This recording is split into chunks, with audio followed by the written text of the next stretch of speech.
Restez au courant de l'actualité politique du Cameroun avec Cameroun 24. Notre équipe de journalistes expérimentés fournit des informations vérifiées en temps réel, avec une vue équilibrée sur les questions controversées. Nous sommes une source d'informations fiables basée sur des faits vérifiés et des sources crédibles. Abonnez-vous dès maintenant à Cameroun 24 pour ne rien manquer des derniers développements politiques et rejoindre une communauté engagée et informée.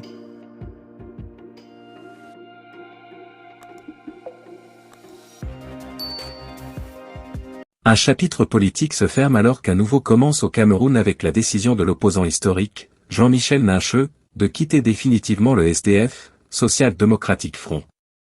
La rupture définitive entre Nincheux et le SDF a été confirmée suite à son exclusion par le regretté leader du SDF, John Fruendi, quelques semaines avant sa disparition.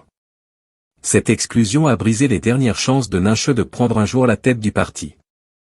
Désormais, il va évoluer politiquement en dehors du SDF et prépare le terrain pour la présidentielle de 2025 en lançant son propre parti politique, le Front pour le changement au Cameroun, FCC. Anciennement connu sous le nom de Rassemblement pour la patrie, le FCC a modifié ses statuts, adoptant ce nouveau nom pour refléter sa vision et ses objectifs politiques. La décision de Nincheux de créer ce nouveau parti intervient après des désaccords politiques au sein du SDF, marqués par des exclusions massives qui ont vidé le parti de certains de ses cadres les plus éminents. Ces exclusions ont conduit à la formation du groupe dissident G27, constitué de membres du SDF évincés.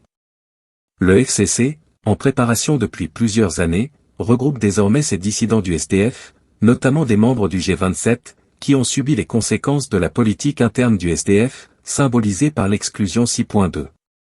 Ces membres partagent la même vision pour le Cameroun, axé sur les libertés et la démocratie. Un congrès du FCC est prévu dans les prochaines semaines, où les membres du parti éliront leurs dirigeants et définiront les orientations stratégiques du parti. Cette initiative de Nincheux intervient quelques jours avant le congrès du SDF, au cours duquel un nouveau président du parti sera élu. Joshua Ozi, l'ancien rival de Nincheux au sein du SDF, est largement pressenti pour occuper ce poste. La création du FCC souligne les divisions croissantes au sein de l'opposition camerounaise, avec différents acteurs politiques cherchant des voies alternatives pour défendre leurs visions et aspirations pour l'avenir du pays. L'avenir politique du Cameroun est plus que jamais teinté d'incertitude, alors que de nouveaux acteurs émergent sur la scène politique nationale.